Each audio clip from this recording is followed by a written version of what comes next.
ng nakakulong mga kababayan, anak daw ng nasa dahig, di makauwi dahil may HIV. Sino ba to? O, hulaan nyo kung sino yung sinasabi rito. Hindi ako nagpakalat nito, ha? Mga kababayan, ha? Hindi ako yung nagpakalat nito. Nakita ko lang sa post, mga ka-GPnatics, na meron daw isang anak nang nakakulong sa dahig, mga kababayan, ay hindi makauwi dahil meron daw sakit.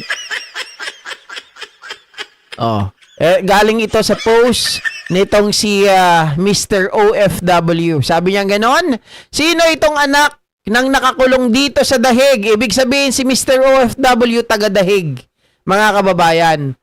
Na kaya pala hindi makauwi-uwi ng Pinas kasi ongoing treatment ng HIV niya ayon sa isang Pinoy nurse. Mga kababayan, grabe to. Meron ng total ng meron pong total ng 4.2k reactions, 1.8 comments at 380 shares. Siyempre, mga ka-GPnatics, alam nyo na kung sino. Sabi ni Jamer Nova, si Pulong. So, paano nyo nasabing si Pulong?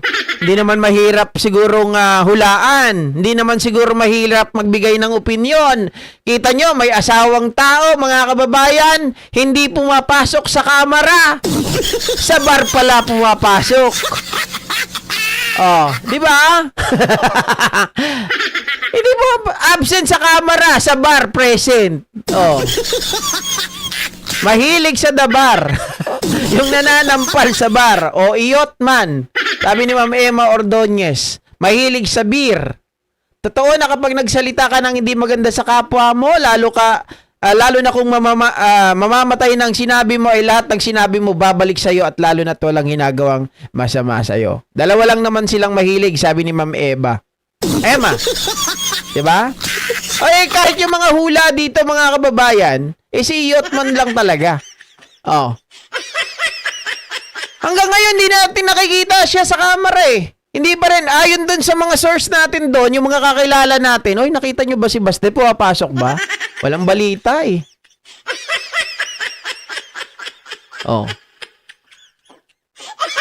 At kung maririnig nyo yung statement ni BP Sara nung nakaraan, sinasabi niya talaga na nandun naman yung kapatid ko si Congressman Pulong. Siya ang nag-aasikaso ngayon kay dating Presidente Rodrigo Duterte. Mga kababayan. Tapos sabi ni Ma'am Aurelia ni Ma'am Mona Nasis, kaya pala pumapayat. Oo nga, di ba? Mga kababayan, parang ang bilis ng pagkapayat ni Kong Pulong ngayon. Makikita natin, mga kababayan, hindi naman nag-gym yung loko. Hindi naman nagpapapayat, mga kababayan. Pero makita nyo po yung kanyang jaw. Lubas na yung jaw ni ni Kong Pulong ngayon.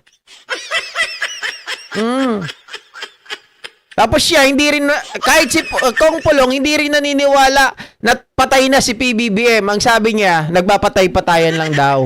Pero inyo, kung kinukontra niya yung mga DDS na mga baliw. Pero saan ba nakukuha ang HIV? Diba? Alam nyo na kung saan nakukuha, mga kababayan. Yung HIV. Sabi ni Alain Ulisha, si Kitty yan.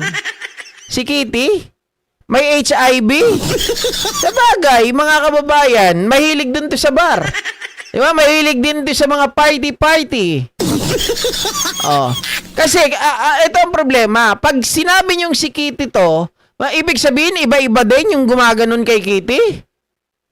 Wala tayong dyan, wala tayong ebidensya. Kay Kong Pulong kasi, mga ka-GPnatics, pwede nating sabihin, iba-ibang babae talaga yung ginagalaw niya. Pag nagpunta siya dun sa bar na pinupuntahan niya, mga ka-GPnatics, pag may natipuan siyang babae, hindi pwedeng hindi niya galawin.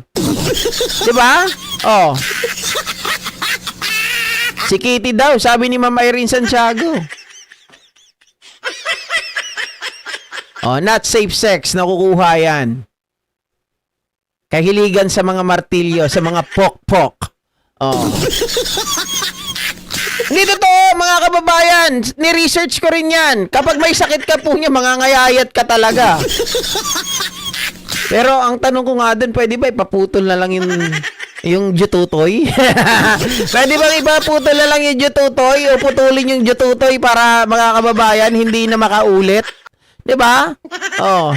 Parang dati nagtatrabaho ako sa pharmaceutical company. Yung ano lang, pichi-pichi lang, mga drugstore lang, mga ka-GPnatics. Doon sa East Avenue dati, tatawa talaga ako doon sa sa abot kamay.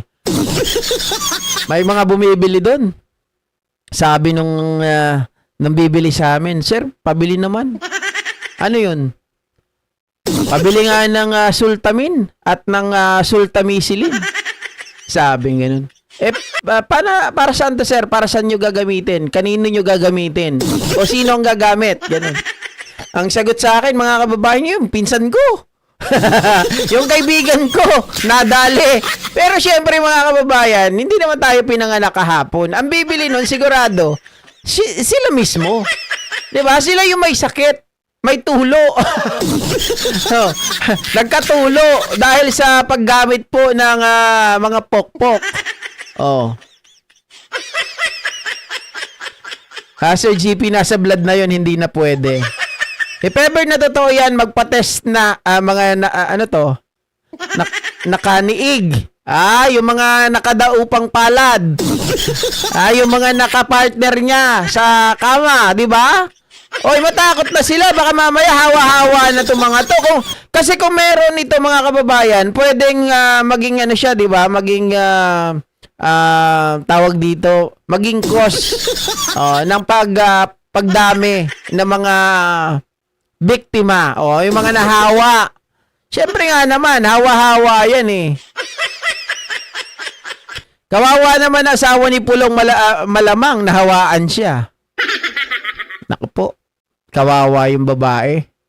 Totoo lang, lalo na mag-asawa mo, dapat mahalin mo. 'Di ba?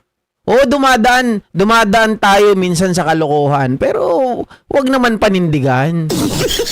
Wag naman yung mga kababayan, yung kalokohan na yan, dinadaanan lang. Wag niyong istayan. 'Di ba? Kay Nyolo ko napanood yan, HIV daw na nasa Netherlands daw nagpapagamot kaya di pa bumabalik sa Pilipinas. Abangan natin kung kailan babalik si Kong Pulong. Baka totoo na siya talaga yon. Di ba? Carrier talaga, Ma'am Mercedes. Si Pulong pag nagkataon. Siyempre kung sino yung mga makakapartner niya sa kama, mahawaan at mahahawaan yun. Sabi ni Ma'am Allen Arsenas, ipakapon na daw. Ang tanong, papayag ba si Kong Pulong na ipakapon siya? Pag nagkataon, palagay ko kahit may sakit na to, kung hindi mapagamot, mga kababayan, tuloy pa rin ang ligaya. Sabihin niya, bahala na. Basta makatikim ako ng biyaya. 'Di ba? Pero kawawa yung mga kaya yung mga papartner, yung mga taong gusto lang ng pera, naku, pag nakita nyo si Iotman, naku, hinay-hinay Dahil yung perang ibabayad sa inyo, baka pampagamot nyo lang, kulang pa. Ma'am Lenny Balmonte, maraming namamatay dyan sa HIV, hindi basta-basta yan. Siyempre, kapag mapera ka, mga kababayan, pwede mong gawin ang lahat, 'di ba? Sabihin natin na marami kang pera ubusin mo 'yan diyan. Pero yung paano yung mga nahawaan na wala namang pera, 'di ba? Naghahanap lang sila ng pera, pumatol sa isang mayaman, pumatol sa may pera, pero hindi nila alam ang consequences. Hindi nila alam ang pwedeng mangyari sa kanila na pwede nilang meron akong kaibigan na namatay sa ganyan, HIV. Hindi niya alam Hindi niya alam na nahawaan siya. Nung una nga ayaw pang umamin Nung una ayaw pang umamin na ganun pala yung na ganun pala yung trabaho niya. Mga kababayan. Nagtataka kami, laging paldo. Laging may pera, wala namang trabaho. Tapos ang sabi niya sa amin nung uli, call center daw siya. Siyempre, hindi niya alam siguro na call center agent din ako for about 6 years na nun. Barang inuhuli-huli ko lang, saan company ka, ano yung trabaho mo doon, anong tawag doon sa mga gamit ninyo sa office, ano yung ginagamit nyo na phone, 'di ba? Mga kababayan, walang may sagot. Laging nakalimutan ko na yung tawag eh. Basta yung ganito ganyan. Basta wala siyang mapatotohanan. Syempre ako naghinala na. Sabi ko ganoon. Gabi umaalis, call center, baka ibang call center 'yun, mga kababayan, baka call girl. 'Di ba? Baka call girl. Yung pala, mga ka-GPnatics, ganun nga yung trabaho. Hindi niya na malayan, meron na pala siyang sakit. Masyado siya nagtiwala. Bakit kanyo? Hindi gumagamit ng pangontra. Hindi gumagamit, mga kababayan, ng kapote. Kasi hindi daw masarap. Visit na yan. Sabi ko, kala ko ba pera lang yung trip mo? Tapos ngayon ayaw mo magpalagay ng kapote. Dapat ikaw mismo ang nagdadala, magpalagay ka ng kapote. Pera-pera lang dapat, hindi yung sinabuhay mo na eh. Gusto mo masarapan ka pa, gusto mo may pera na nga, gusto mo masarapan pa. Diba? Sa call center. Wala nang gamot yan kasi yung bokalista ng Queen, mayaman yun, namatay din. Hindi, nung mamuna nasa si ano pangalan nun? Si Freddie, yung sa Queen? Si Freddie Mercury, nung panahon na yan, mamuna nasa, wala pa talagang gamot dyan sa HIV. Pero syempre, ngayon nasa modern naman na tayo, 'di ba? Panahon na ng mga AI, meron ng meron ng gamot. Kaya lang, pag napabayaan mo talaga 'yan, baka hindi mo na mahabol. 'Di ba? Microphone niya yung ari ng lalaki, sabi ni Carmen Lee. Walang iya.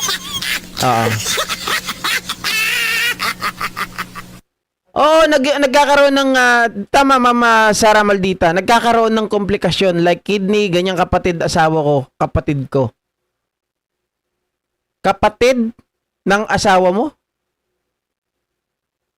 Kapatid asawa ko. Asawa kapatid ko. Ibig sabihin yung asawa ng kapatid mo, Ma'am Sara Maldita, ganito din, nagkaroon ng HIV? Aba, hindi faithful na asawa yan. 'Di ba? Hindi loyal. Hindi, pero totoo yung kinukwento ko kanina. Nagsisi siya, mga ka-GPnatics, na hindi siya gumagamit ng ng supot. No? Hindi siya gumagamit. Hindi siya nagpapagamit ng supot. Dahil ngayon ang sinasabi niya, hindi raw masarap. Sabi ko, walang iya ka. Sinabuhay mo talaga, no? Kala ko pera-pera ka lang. Nung una nga, ayaw pang aminin na yun ang ganun ang trabaho niya. Kaya lang, hindi niya naman ako maluloko eh. 'Di ba? Syempre, ang tatanungin mo diyan kung ano yung mga gamit niya sa office, kung anong account yung hawak niya. Biruin mo na, nagkataon pa na, mga kababayan, yung sinabi niya, yung sarili ko rin account, yung account ko mismo sa Bell Canada, tapos nalipat din daw siya ng AT&T. Sabi kong ganun, doon ka pa talaga nag-focus doon sa dalawa na yun na kung saan kahit tulog ata ako, masasagot ko yung mga tanong hinggil sa bagay na yan. So hindi mo ako mapapaikot. Yun, nahuli, umamin. Ang trabaho nga daw niya, call girl. Hindi asawa, kapatid mo, Ma'am Sara Maldita. Okay, yung kapatid mo. So, yung kapatid mo, sorry Loko-loko rin pala yung asawa mo, no? Yung kapatid mo, sorry. Loko-loko rin pala yung kapatid mo, may kalokohan. Si Magic Johnson nakaligtas, di ba? Kaya namatay lang din. Kapatid ng asawa ng kapatid ko. Ayun, yun naman pala kapatid ng asawa ng kapatid ko. Ayun. Kulang kasi, Mama Sara Maldita, yan tuloy. Wala kaya, baka pati dila ni Yot-Yot may tulo na rin. Bilas. Asawa na, bilas nga. Oo. Pati nga yung skin na may sakit magkakaroon ng sakit, mga sugat gano'n. Magkakaroon din ng mga parang kati-kati, mga kababayan. Mga patches. 'Di ba? Tapos yung mga parang mga alam mo yung mga itim-itim sa katawan, mga rashes, gano'n. Yun yung mga sintomas noon. Tapos yung katawan mo parang nangihina. Ganon, mga kababayan, na para ka nang inuupos na kandila. Ganon daw yung ganon yung feeling. No? So, yan lang man ay usap-usapan pa lang kung sino yan. Mga tayo naman ay tinitingnan lang natin kung ano yung mga comment doon. Ang tinuturo talaga nila, mga kababayan, ay si Iyot man.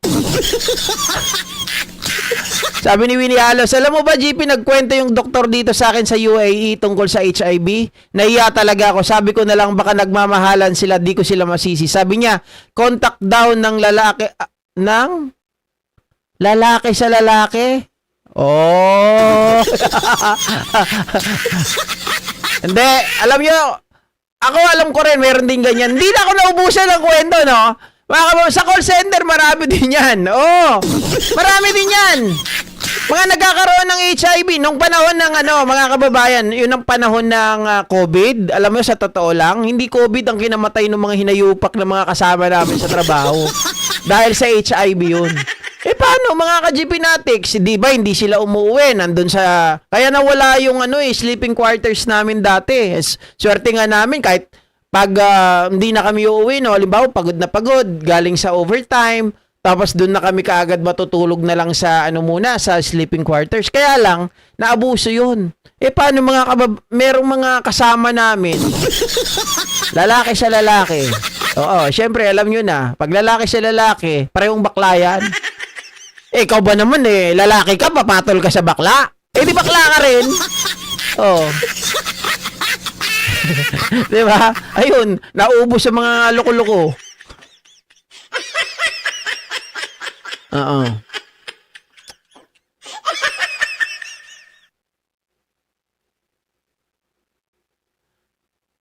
Evening Idol, like you guys may jacket. Walang may jacket sa inyo kahit isa. Inalis ko muna guys kasi nahirapan ako. Alam niyo, sa totoo lang, mas marami yung nanonood na walang jacket. Hindi ko alam. Hindi yung nagla-like pala. Sorry. Oo. Mahirap magkaroon ng ganyang sakit, kailangan mapera ka. Kung wala kang pera, pakamatay ka na. Ganun ba yun, Sir Leo? Para hindi ka magkaroon ng ganyang sakit, huwag kang pumatol sa kapwa mo lalaki, huwag kang pumatol doon sa mga tao na hindi mo naman kilala, huwag kang humanap ng mga bayarang babae o kaya bayarang lalaki. Diba? Ganun lang yun. Huwag kang mag-explore.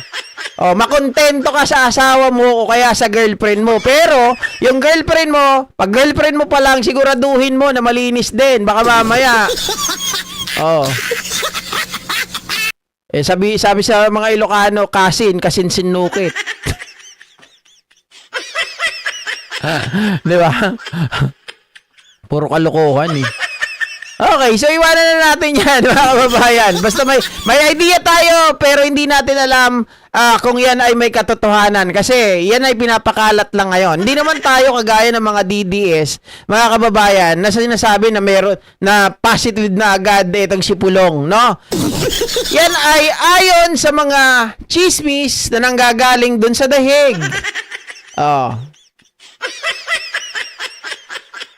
Sabi ni Ma'am Sara Maldita, wag pumatol kani-kanino.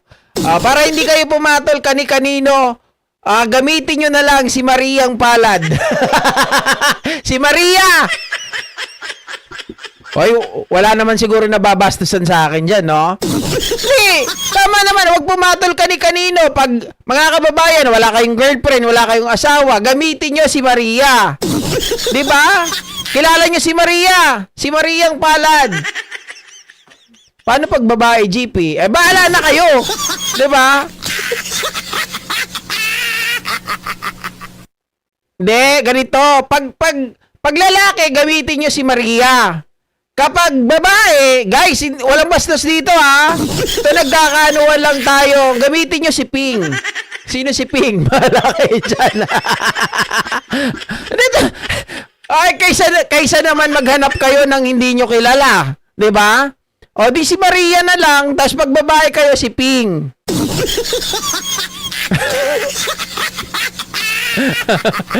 sabi ng iba, sino si Ping? Diyos ko naman, may mga edad na rin naman kayo, alam nyo na kung sino si Ping. Di ba? Si Penny Garcia. Si Ping, hindi si Penny Garcia. Si paring daliri. Si Mama Maria, oh, kita nyo. Diyos ko. Si Ping Pong. Si Ping girl. Ay, nako. Ang kulit nyo. Okay, ito naman ang pag-usapan natin, mga kababayan. Nung nakaraang araw,